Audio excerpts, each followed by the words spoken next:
Hey guys, welcome back to the live stream. We're talking about crimping 4/0 copper cable.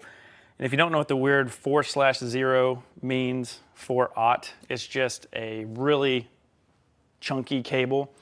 So we're going to go over here on this camera and we're going to be talking about these two cables. So this one they're both the same thing. One's just covered in black rubber, one's covered in red. And we're just going to simply crimp these two connections on. We're going to talk about, kind of teach you some details on what size to get, what's appropriate, why we're going with such a chunky cable, what we're connecting it to on the van.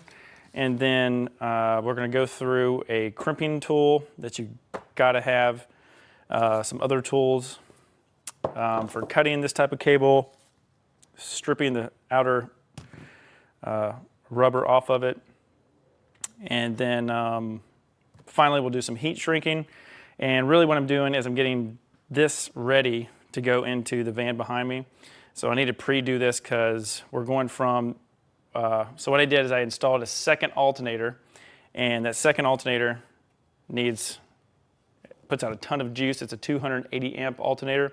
And so yeah, you need some big old chunky cables to get that power all the way to the back of the van.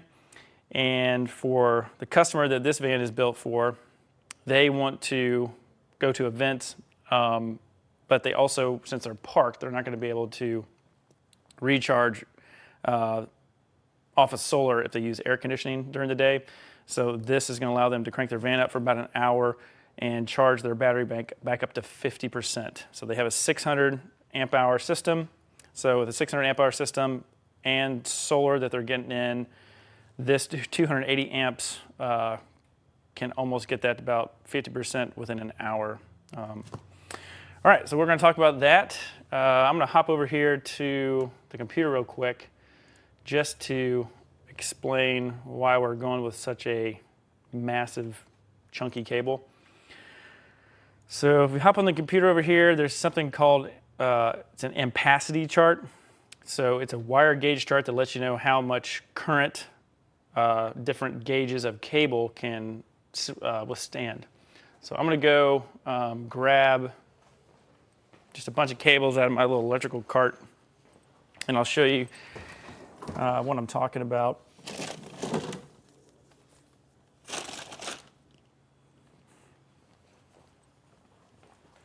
So I just randomly picked up, this is, look over here to the other camera. So this right here is 6 gauge, and this is what I use a lot for just inside wiring. Like if I have a sub panel, so I've got like a main panel in the 12-volt system of the van, this would feed a sub panel. And if we hop back on the computer, you can see that that 6 gauge is good for about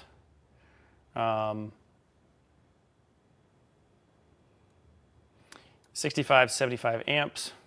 You can also go on here and do 6 AWG search on YouTube and just type in max amps. And so right here we've got 55 amps, 55 to 65 depending on how much you want to push it, as well as being able to fuse that circuit.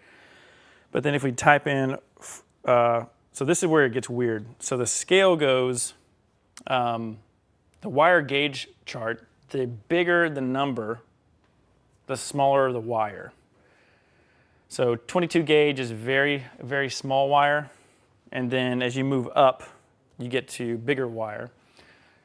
So for example, 6 gauge, if you go up in size, so that means the wire is getting bigger, the number goes down. So you got 6, 4, 3, 2, 1 gauge, and then it goes 1/0, which is described as 1/0. That's how you say that.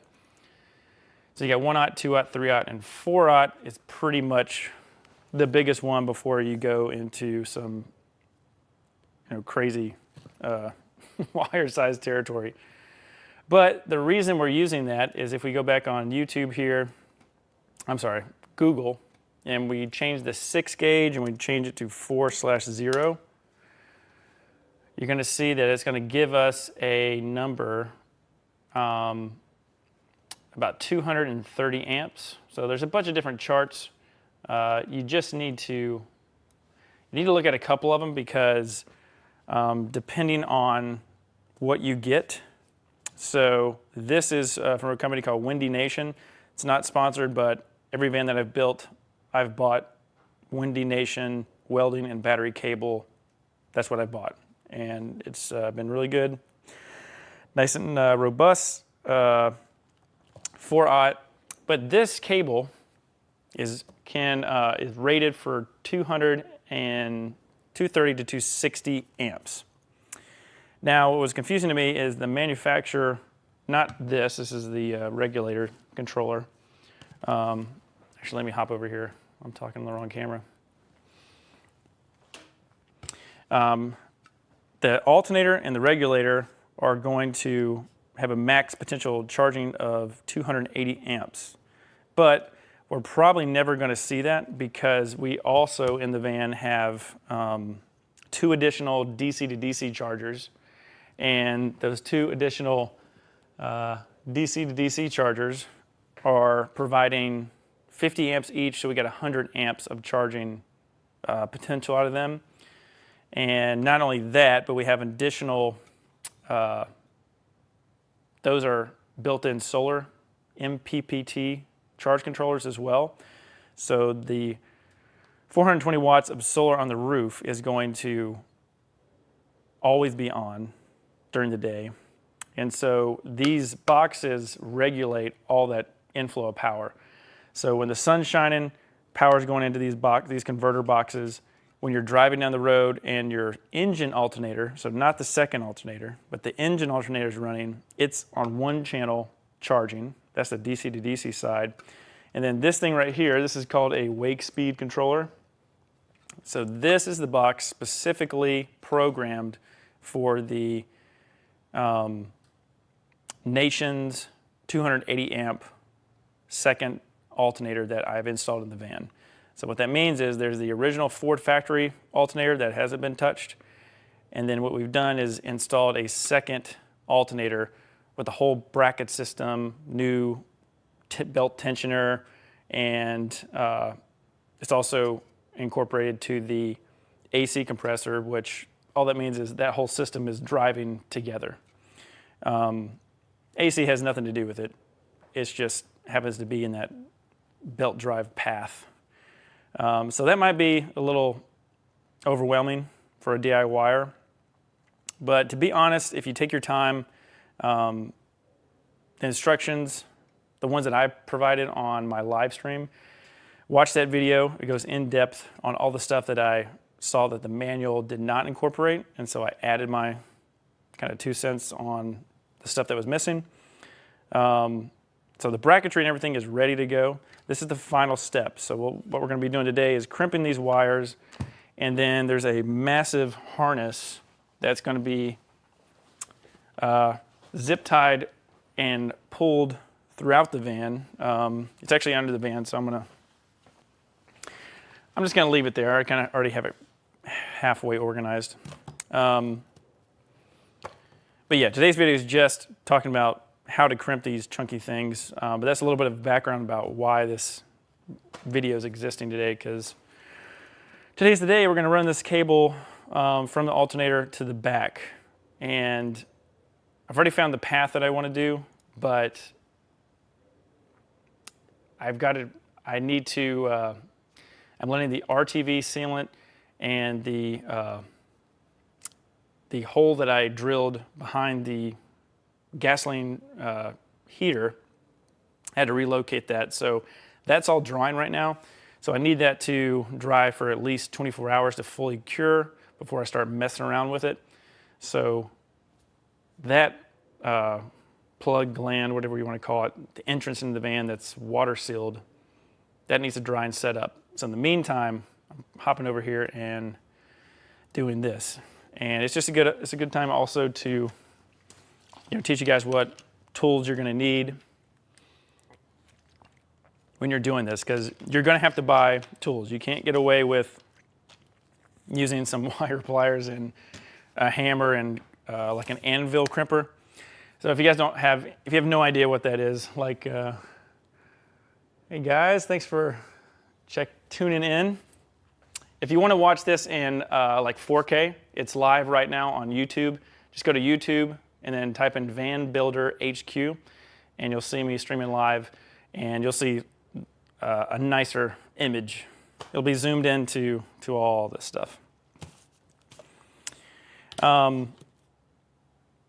Yeah, but you're going to need these tools. So let's hop right into it. The first thing that's the most important. Actually, I'll start with the cable. This cable, it's called welding wire because it's more traditionally used as a welding cable lead. So providing cable to a welder. Welders use very high amounts of current to do their thing, and that's just kind of where this name came from. But these cables are also battery cables because they're just designed to flow high current. They're very expensive. This copper is very expensive right now. So this is 54 pounds of wire. It's 25 feet, 54 pounds. I'm going to be right at 20 to 21 feet when I pull this. I'm going to do it in one run, so you really can't mess up. This is almost $600 in cable, just these 2 rolls. So it's a lot of it's kind of a lot riding on it. So you want to do this right. I'm going to tell you the tools that you need to do it right, and have some fun too. You're going to be using a heat gun, heat shrinking, and I like doing this. So that's the cable. I, believe it or not, get this off of Amazon. You just go up to Windy Nation. Windy Nation sells this in a variety. Again, this is not a sponsored video, but there's a variety of sizes. All the sizes you could ever want, they have. So we've got 4/0, 25, and then we got 25 feet of each. So we're ready to go. It's important that we pull both negative and positive from the alternator.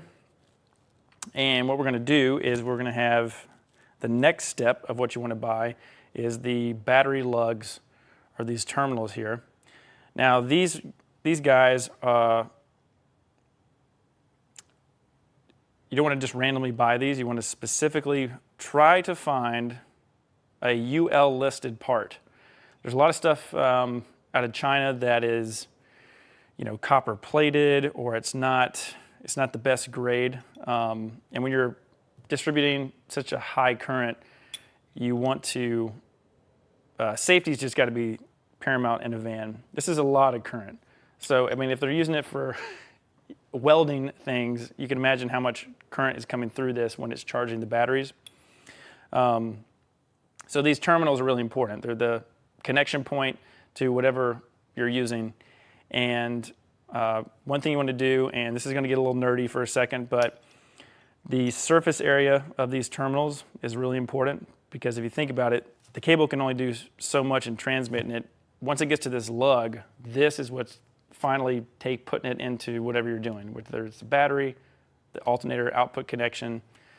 And so a pro tip is you don't want to just buy a bag randomly for a 4/0. You want to take the extra step and make sure you measure whatever terminal that you're going to put these on.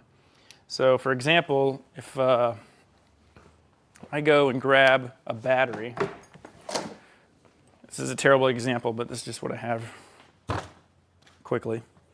So say this is your battery.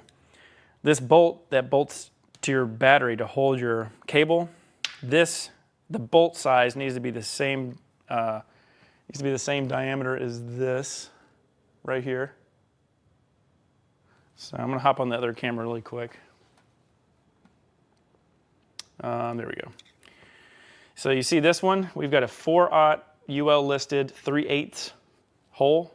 So it's a 3/8 diameter hole.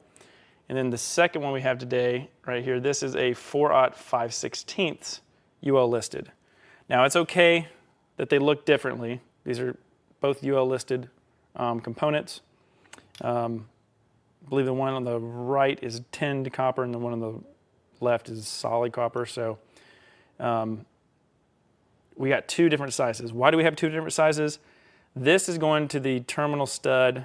I'll come back to the Instagram camera here in just a second. This one is a terminal stud for the alternator positive output. This is the grounding leg that's going to go to the mounting bolt of the alternator to make a grounding contact. All right. So we got two here. You guys want to check it out? See? There you go. And then these are going in two different places. The diameters are different because the bolt that holds the alternator to ground is this size. It's 3/8 bolt. And then the output terminal positive on the alternator is 5/16. So what we're going to do is we're going to take the copper one and the tin copper one over here, and we're going to put it on the negative. So this one goes on the negative. So 3/8 on the negative, 5/16 on the positive. It's really important you do that because if you make it too big, it's going to move back and forth over time, and that can loosen the nut, believe it or not. So again, a bad connection is going to create a hot spot, and it's going to arc, and that's not good on a vehicle. So all those bad stories you hear about vans burning down and stuff like that, it's because you're not taking the time to do this right. So this video is about doing it right. All right, let's keep going here. So we got the two terminals, got the cables. The next thing we want to do is make sure that we have the proper heat shrink so that once we crimp this, we can heat shrink it. So we'll be talking about this heat shrink in a second. But the main star of the show is this hydraulic crimper right here. So this is a hydraulic crimper. You can get this off of Amazon, and it comes with a bunch of dies. And this is, you have to have this. This is just what you got to have. The hydraulic crimp is going to make the safest connection of the battery terminal to this, or the lug, battery lug. And then you want to go through and label all these dies so you don't mix them up. So we went ahead and pulled out our 4/0. We put it into our crimping tool. That's ready to go. Next tool is this. This is a HD cable cutter, and it has a specific way that it shears through the copper. So the copper strands, they're like a bunch of little hairs, and if you just took like a big pair of scissors or some pliers, it's not going to cut it cleanly. It's going to have the wires all over the place. And the downside of that is when you go to put this lug on, the inside diameter of these lugs is a standardized diameter for a 4/0 cable or whatever lug you're using. So what you want to do is you need to cut this in a way. So I'm actually going to cut just a hair of this off for an example. But if you watch, when I go through here and I cut this, it's going to shear it off cleanly. So look at that. So you can see how that, and I'll see if I can get the cable over here.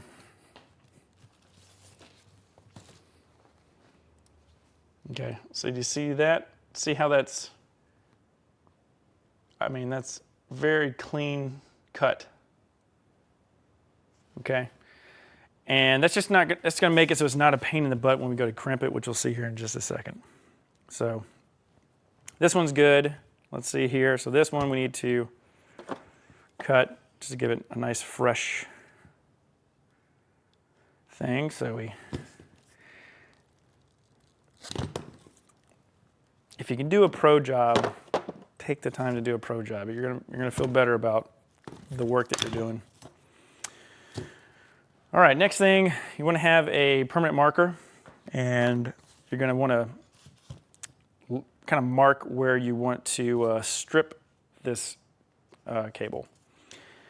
So this thing is, again, another essential tool. It's called a Jonard Tools. It's a CST-1900. So I'll hop on the other camera, show you that. So this right here, this, what happens is you open it up and it's got a little razor inside that you can adjust the height. And this is going to come over the wire like this. And when it crimps down, it pierces the wire, but it doesn't cut into the copper cable. And then we're going to rotate this around to get the cover off. So, yeah, so what we're going to do, the reason we got the permanent marker is, before we do that, we're going to put our cable just like this. And we want to imagine that we've cut this and it's going to stuff inside the terminal. So what I do, and this is more of a teaching tool for you guys. So this, we want the cable length to be, so right here I'll put this dot, that dash. That dash is, so from this bottom dash, right there, so the bottom dash to the top dash, that from here to here is how much of the insulation I want to take off of the wire. And I want to keep this little space up here because when it goes in, it's going to fray out, and that's going to give us a really good connection. So let's hop on over here. And okay, so now that we got that, you can see what I'm going to do is I'm going to hold the wire here, and then I'm going to mark right there. So when I go to strip this, that is where I'm going to rotate this wire stripper tool. I'm going to do the same thing. I'm going to mark this little middle of that tapered section, and then I'm just going to take my positive, I'll mark it. Okay. Now I should have this set from the last time I did this, so it should be pretty good. But basically all you want to do is you want to err on the side of caution.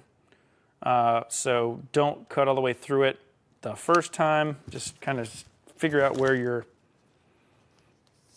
starting point's going to be. So,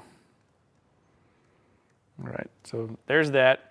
And then we want to, where this open area is, that's the way we want to rotate it. So for today, that's counterclockwise. And so we're just going to take our finger and just pull this around like that a couple times. And so it's cutting the cable. And then what we can do is we can ever so slightly bend that, and see we didn't pierce it, so we're just going to open this back up again.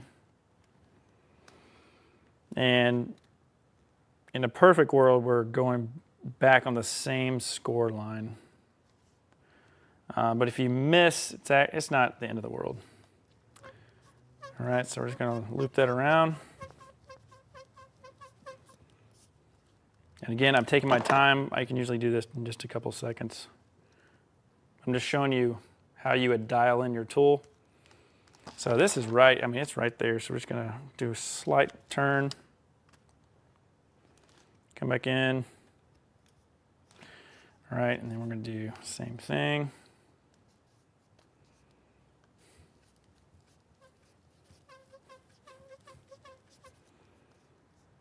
Okay, so you can see how that's cutting the cable.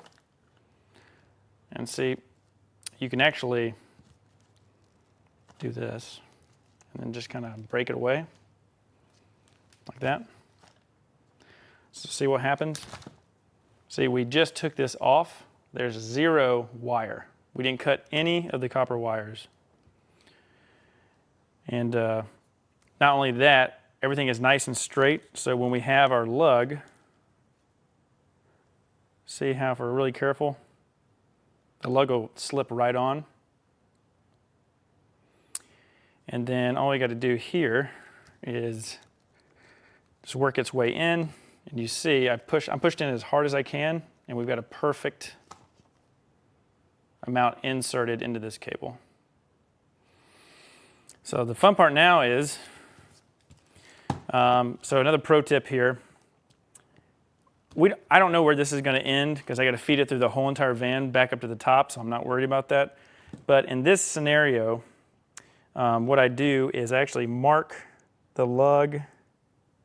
So I mark a straight line on the lug, because if I was making battery terminals or some type of additional connection in the van with this, I would want to mirror my lugs so that this cable actually goes in the van neatly. So always put a mark so that when you go to crimp, this doesn't twist on you. So that's more of like a pro tip for later. Okay, so now that we have this here, get to the next part, which is the fun part. We've got our hydraulic crimper.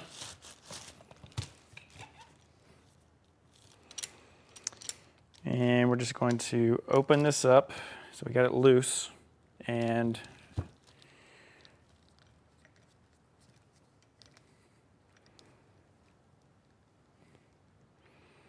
then we're just going to get this seat. We want to seat this in here first before we crimp it down. And we want to hold it on one side to make sure it's lined up nice. And then we want to be right in the middle of this crimp. So if you guys can see right there, we're just putting this, I'll show you on the neck after this is done, and it'll make sense to you. So make this like almost like a kickstand. Hold on.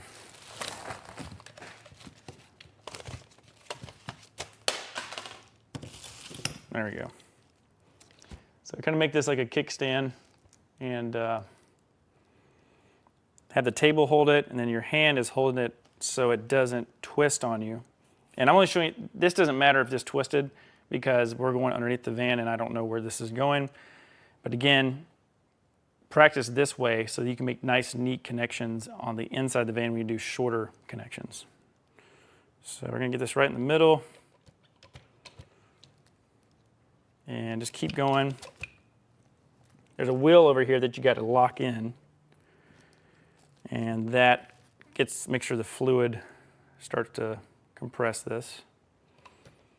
Okay, and then we're just going to do this until we can get it nice and seated. Okay, so then when it's seated, you can kind of hold it like that. And this is when now, I'm kind of a perfectionist. I want this to visually look really nice too. So, okay, so we've almost got it fully crimped. So now it's crimped enough to where it's holding itself, and I'm just going to hit it one more time.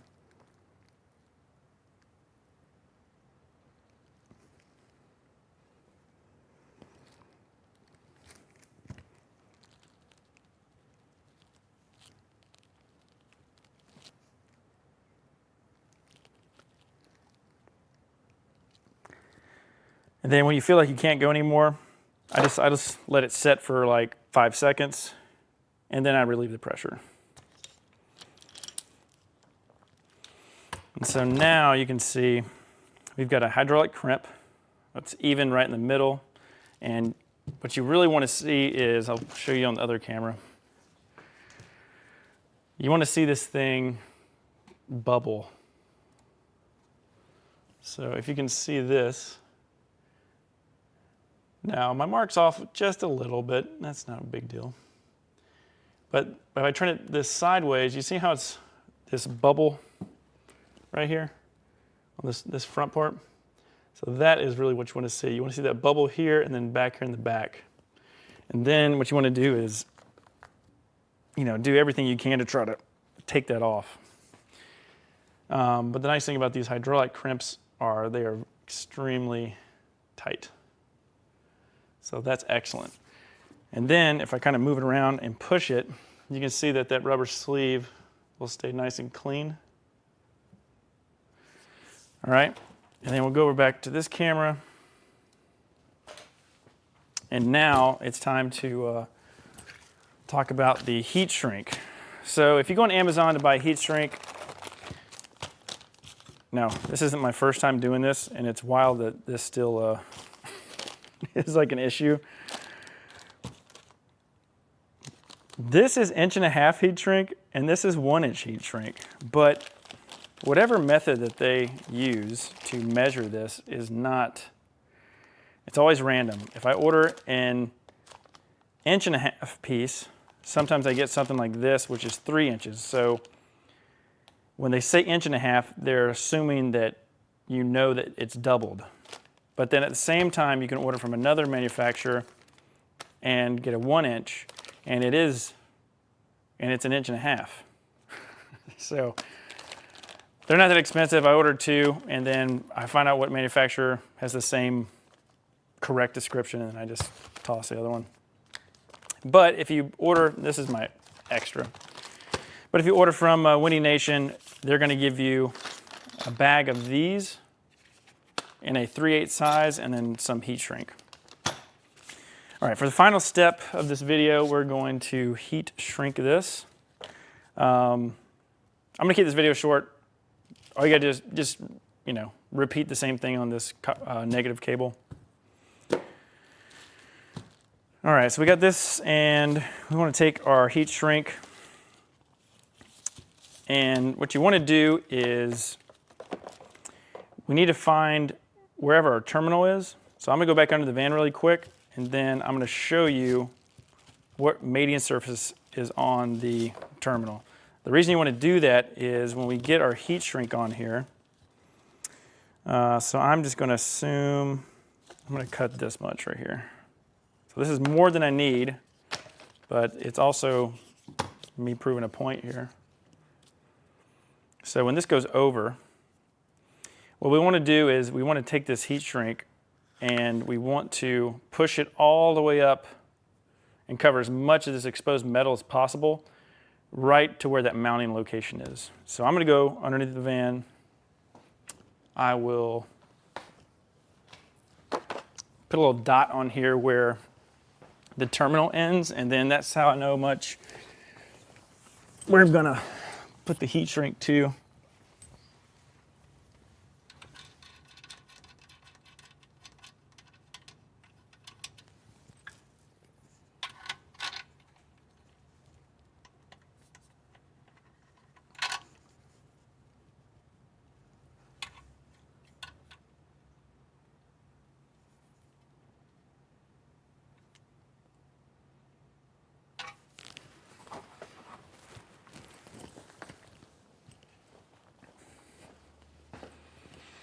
Okay, so I'll get on this zoomed in camera. So right there, see how I moved the terminal and I got a little score line right there? So that score line is the end of where the metal is on the terminal. So I'm going to scoot my, here I'll mark it. So my insulation is going to go all the way to right there where that black line is. That way all of this is covered.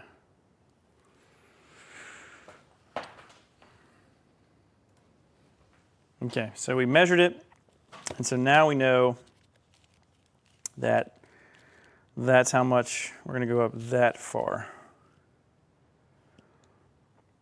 Okay, so I'm going to cut off just a little more of this.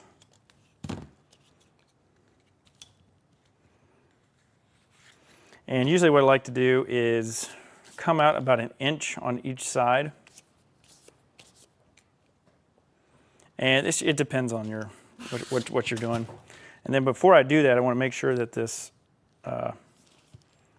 rubber part is pushed up all the way to here. And then I'm going to take this and I'm going to make a mark.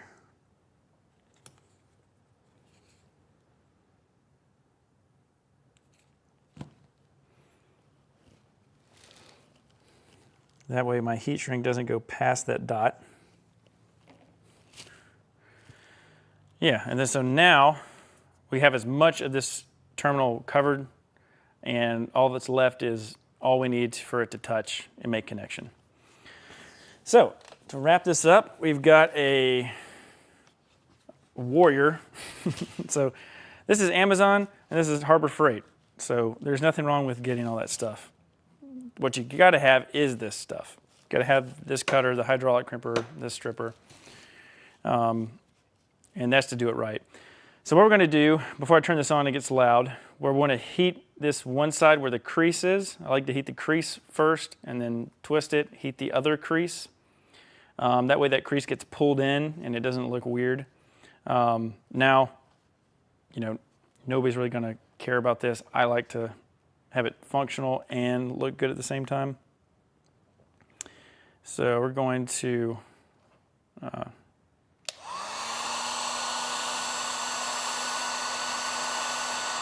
and you can let the gun heat up for a second and then come over here so it gets kind of red hot. But my recommendation is start where the crease is and then flip it over, go to the other crease. And before this thing gets too shrunk, make sure it hasn't moved. You don't want it moving too much past that line because it's shrinking, obviously. So it's going to shrink a little bit. But stay on the sides.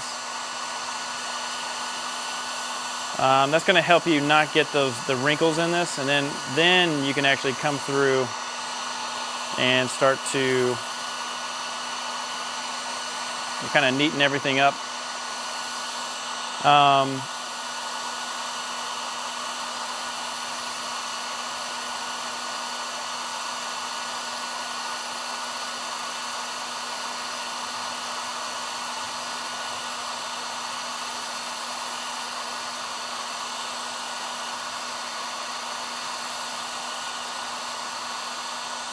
And now we just want to take our time and make sure we get a really good shrink on this. The nice thing about 4/0 cable is it really can absorb a lot of heat. So the copper, believe it or not, is pulling a lot of heat out of this heat shrink and pulling it down into the cable itself. So you might have to spend a little bit more time. And again, I'm overdoing this just for example purposes for you.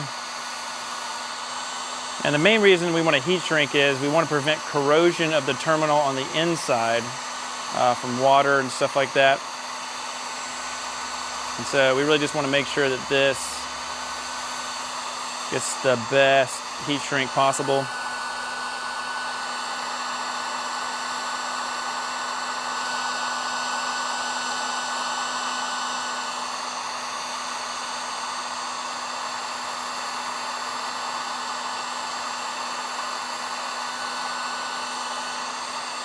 And this dip right here on this front face needs a little bit more heat.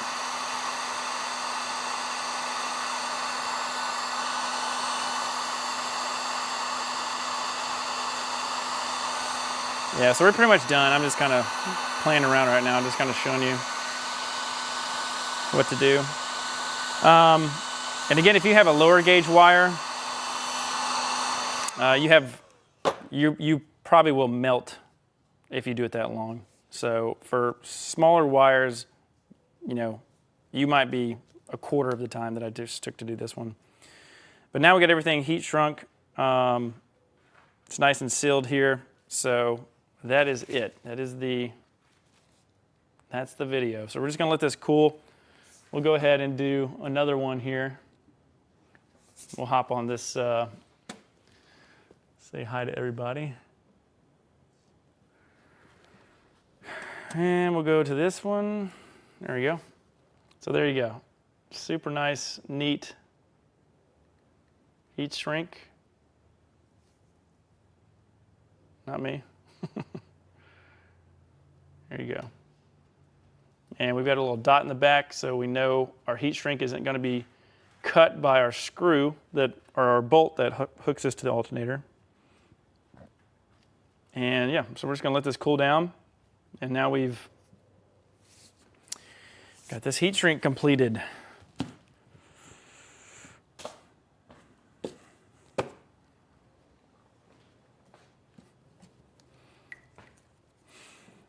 All right, well, that is going to be it for this live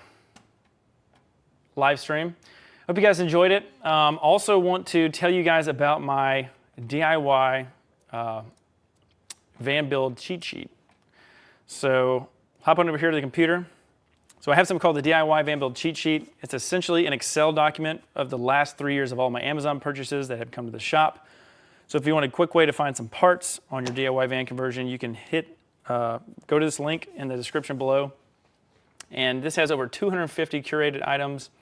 When I mean curated, it means that they're organized from like electrical, fuses, wire, solar panels, water pumps, a lot of the all the hardware that I use to do 80/20. So the 80/20 install on this adventure van behind me, a lot of those button head cap screws, that sort of thing, those stainless steel components are on that list as well. There's a bunch of other things, and the list is always growing. So we're getting ready to come out with like a 2.0 version pretty soon. So look forward to that. I've got about 150 more items I got to put on there. So as soon as this van's done, I think I can get back to the updating the sheet. But in the meantime, this sheet is completely free. All you got to do is click on the link, download. So once you click on the link, just put your name and email address. It'll come straight to your inbox. It's completely free. I really think it'll help you out. So check it out. It's called the DIY Van Build Cheat Sheet. And then last but not least, very excited to announce the DIY camper van conversion course. So over the last 3 years, we've been taking all the questions that you guys have on the YouTube, questions I've had from customers, working with them, just all that knowledge, and I'm putting it into a course called the Camper Van Conversion Blueprint. And this course, we're doing a pre-order right now, so you guys can save on the course before it comes out and launches October 1st this year. So really excited about it. Just to give you a quick overview of what is in the course, or what you can expect to be in the course. We've got a getting started guide, so basically talking about the benefits of a DIY camper, what to expect when you get one, and kind of what journeys or exploring you guys can do. And then also considerations like planning for your budget, stuff like that. Let me rotate my Instagram people over here. So yes, we've got a getting started part. And if you guys on Instagram want to see this, I'm still on YouTube. Go to YouTube, go to Van Builder HQ, and you can see this live in 4K. Next we have choosing your van. We'll talk about, do you want two-wheel drive, all-wheel drive, how much weight are you carrying? Is it going to be a heavy van, light van, all makes and models, engine size, stuff like that. Then we'll hop into design and layout. What do you want your van to look like? Where are you going? We'll work on talking about how to put together an off-grid power system. So when I say off-grid power system, that means it is disconnected from the engine. It is an independent system that is powered by solar or some additional power input, and it is kind of it can be an all-in-one system like the EcoFlow that's really popular right now, or it could be an individualized component system like the Renogy M1 controller or the Victron components. Then we'll talk about fresh and gray water storage. We just recently did a live stream on that, and I think that'll really help you out, so go back and check on that. Insulation and sound dampening, that's really important. So believe it or not just riding on the road and driving, but when you get to a campsite, it's going to help really block out that outside noise so you can sleep nice and comfortably at night when you're at an RV park or like a KOA, for example. And then we'll wrap up the course talking about exterior upgrades, really focusing on the roof rack, rooftop AC, max fan ventilation, solar panels, awnings, and then even some rooftop storage, although by the time you get all that stuff on there, you may be slightly overweight. So we'll also talk about that. Speaking of overweight, finalizing your build, we'll talk about safety. Is your van overloaded? Is it past its GVRW, which is the rated weight rating of your van? There's a max number on every single van, pickup truck, car, for the occupants as well as the cargo.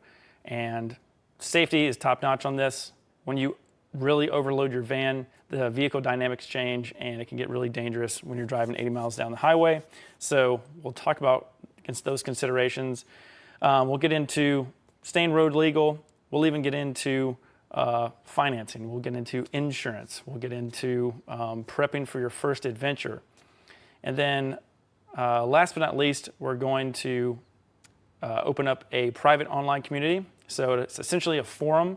We're going to take all the questions from the YouTube channel, from my past customers and stuff like that. We'll put it in there so that you guys can bounce ideas off each other. I'll hop in and answer a bunch of questions, kind of like I do on YouTube.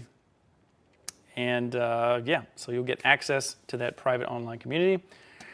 And right now, you can pre-order, buy the course today, and you can save.